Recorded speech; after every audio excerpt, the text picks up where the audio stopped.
4 महीने पहले जब कृति की शादी राहुल से हुई थी तो मन में हजारों सपने लेकर अपने पति के घर आई। शुरुआती दिनों में उसके सपने पूरे होते दिख भी रहे थे। उसके ससुराल वाले खाते पीते लोग थे, पर वहां कोई कमी नहीं थी। गरीबी में पली बढ़ी कृति के लिए इतना होना बहुत था। उसे लगा था कि ससुराल आकर उसकी जिंदगी बदल गई है। उसकी गरीबी हमेशा के लिए पीछे छूट गई है। पर बीते दिनों के साथ उसका यह सपना टूटने लगा। कृति के मायके की जिंदगी गरीबी और तंगहाली से भरी जरूर थी, पर वहां इज्जत थी। जैसे ही वो 20 साल की हुई, उसके माँ बाप उसकी इज्जत के प्रति कुछ ज्यादा ही सचेत हो उठे थे। शादी के शुरुओं के दिनों में राहुल का बर्ताव कृति के प्रति अच्छा था। उसके सास ससुर भी उसका ख्याल रखते थे, पर आगे चलकर राहुल का बर्ताव कृति के प्रति कठोर होता चला गया। राहुल कपड़े का कारोबार करता था। उसे अपने कारोबार में 2 लाख रुपए का घाटा हुआ। उसे महाजन का उधार चुकाने के लिए अपने एक दोस्त से 2 लाख रुपए का कर्ज लेना पड़ा। विकी नाम का एक दोस्त जब राहुल से अपने पैसे मांगने लगा तो उसके हाथ पैर फूलने लगे। उसे समझ में नहीं आ रहा था कि वो इतने रुपए कहां से लाएगा ताकि अपने दोस्त के कर्ज से छुटकारा पा सके। जब उसने गहराई से सोचा तब उसे लगा कि उसकी पत्नी ही उसे इस दर्द से छुटकारा दिला सकती है, और अपनी इस सोच के तहत राहुल ने कृति से बात की और उसे कहा कि अपने माँ बाप से 2 लाख रुपया मंगवा ले। जहाँ 2 वक्त की रोटी का ही जुगाड़ मुश्किल से हो, वहाँ इतने पैसों का इंतजाम कहाँ से हो पाता। अब कृति मुस्कुराते हुए बोली, पर मेरे पास एक तरीका है। मेरे पास रूप और जवानी की दौलत है। मैं इसी का इस्तेमाल करके पैसों का इंतजाम कर दूंगी। राहुल तेज आवाज में बोला। क्या बकवास कर रही है तू? मैं बकवास नहीं कर रही, बिल्कुल सच कह रही हूँ। राहुल गुस्से से बोला। नहीं, तुम ऐसे वैसे कुछ नहीं करोगे। आखिर मैं तुम्हारा पति हूँ, और कोई पति अपनी पत्नी की इज्जत सौदा नहीं करता। कृति कुटिल आवाज में बोली, पर मैं कर सकती हूँ, क्योंकि पैसा पहले है और पति बाद में। उनकी स्कीम के अनुसार रात के तकरीबन 11 बजे राहुल लौटा तो उसके साथ वो उसका दोस्त विकी भी था, जिसे उसने कर्ज लिया था। राहुल अपने दोस्त विकी को लेकर अपने बेडरूम में गया। उसने कृति से कहा कि मेरे और मेरे दोस्त के लिए खाने पीने की इंतजाम करो। आधे घंटे के बाद जब कृति उनका खाना लेकर बेडरूम में पहुंची तो दोनों शराब की बोतल खोले बैठे थे। कृति खाना लगाकर खड़ी हो गई। शराब पीने के साथ साथ वो दोनों खाना खाने लगे। खाना खाते समय विकी रह रहकर कृति को बड़ी कामुक नजरों से देखने लगा था। जब वो लोग खाना खा चुके तो कृति झूठे बर्तन लेकर रसोई घर में चली गई। थोड़ी देर बाद राहुल ने आवाज देकर उसे पुकारा। कृति कमरे में बेड के पास खड़ी थी और राहुल के साथ बैठा विकी उसे बड़ी कामुक निगाहों से घूर रहा था। कृति ने आंखों ही आंखों में कुछ इशारा किया और राहुल उठता हुआ बोला, काजल तुम यहीं बैठो, मैं अभी आया। इतना कहने के बाद राहुल तेजी से कमरे से निकल गया और बाहर से दरवाजा बंद कर दिया, पर वो कमरे से निकला था, घर से नहीं। राहुल दरवाजे के पास आके अपने मोबाइल फोन के साथ छिपकर बैठ गया ताकि कृति और विकी के प्यार के पल्लों के वीडियो की फिल्म बना सके। राहुल के कमरे से निकलते ही विकी कृति से छेड़छाड़ करने लगा। कृति नकली नाराजगी दिखाते हुए बोली, छोड़ो मुझे, ये क्या कर रहे हो तुम? तुम्हें कैसे छोड़ दूं जाने मन, बड़ी कोशिश के बाद तुम मेरी हाथ आई हो। ये कहते हुए विकी ने कृति को अपनी बाहों में भर दिया।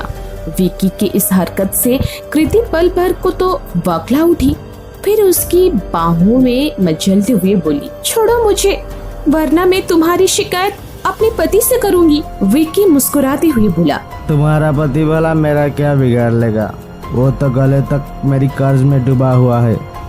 सच तो यही है कि वो खुद चाहते कि मैं तुम्हारी जवान के साथ खेलूं ताकि उसे कर्ज चुकाने के लिए मोहलत मिल जाए। नहीं राहुल, ऐसा नहीं कर सकते। तुम्हें यकीन नहीं होती है तो खुद जाकर दरवाजा चेक कर लो, तुम्हारा पति ने बाहर से दरवाजा बंद कर दिया है।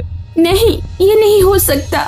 ये कहकर कृति दरवाजे की ओर भागी, पर शराब और वासना के नशे से जोश में आई एक मर्द से एक औरत कब तक बचती। विकी ने झपटकर उसे अपनी बाहों में उठाया और बिस्तर पर उछल दिया। अब कृति संभालते हुए उस पर सवार थी।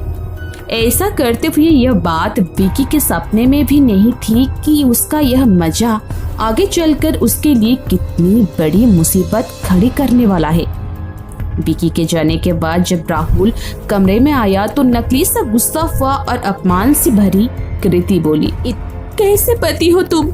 पति तो अपनी पत्नी की इज्जत और हिफाजत के लिए सब कुछ दांव पर लगा देते हैं, पर तुमने तो अपना कर्ज उतारने के लिए अपनी पत्नी की इज्जत को ही दांव पर लगा दिया। बदले में राहुल मुस्कुराता हुआ बोला, कृति, कुछ पल विकी के साथ बिताने के वजह से अब हमें उसके कर्ज से जल्द से छुटकारा मिल जाएगा।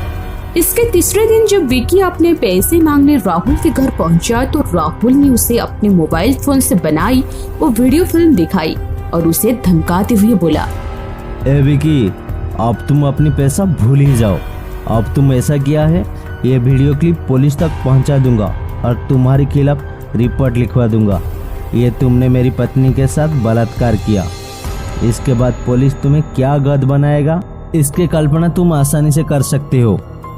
विकी हैरान सा राहुल को देखता रहा। उसके चेहरे से ख्वाब छलकने लगा।